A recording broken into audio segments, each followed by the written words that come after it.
नागपुर की सीताबर्डी थाना पुलिस ने होटल में चल रही ड्रग्स पार्टी का पर्दाफाश करते हुए गोंदिया के 3 युवकों को एमडी ड्रग्स के साथ गिरफ्तार किया है।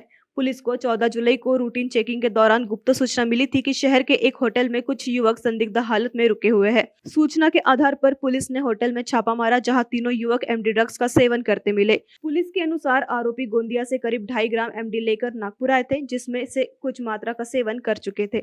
मौके से लगभग 1.6 ग्राम एमडी पाउडर बरामद किया गया। गिरफ्तार आरोपियों की पहचान मयंक अग्रवाल, पराग अग्रवाल और कुणाल नखाते के रूप में हुई है। तीनों के खिलाफ एनडीपीएस एक्ट के तहत मामला दर्ज कर उन्हें गिरफ्तार किया गया है। अदालत ने आरोपियों को 18 जुलाई तक पुलिस रिमांड पर भेज दिया है। अब पुलिस ड्रग्स सप्लाई नेटवर्क और अन्य आरोपियों की तलाश में जुटी हुई है।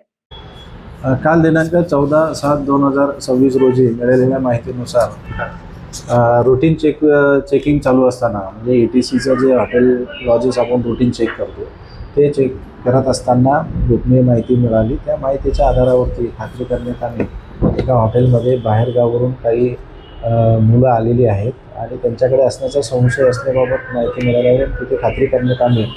सीताबर्डी पोलीस स्टेशनचे पथक आणि अधिकारी अंमलदार गेले आणि तिथे जाऊन खात्री केली असता गोंदियावरून 3 युवक जे आहे हे गोंदियावरूनच एमडी घेऊन आले होते। साधारणतः 2-2.5 ग्रॅम ते एमडी घेऊन आले होते।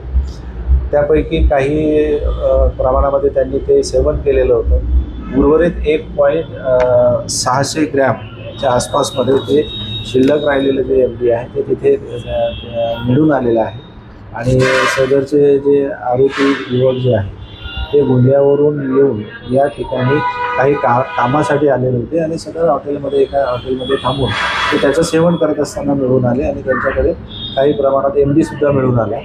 त्यांची नावे जी आहे ती मयंक अग्रवाल आहे, मयंक अग्रवाल, पराग अग्रवाल आणि कुणाल नखाते असे त्या आरोपींची नावं असून त्यांना कायदेशीर कारवाई करून काल गुन्हा दाखल करून त्यांना अटक करण्यात आले आणि आज रोजी माननीय न्यायालयात हजर केले असता त्यांना दिनांक 18/7/26 पर्यंत पोलीस कस्टडी रिमांड मिळालेली आहे आणि पुढील तपास चालू आहे। Bureau report NTV 24 news Nagpur.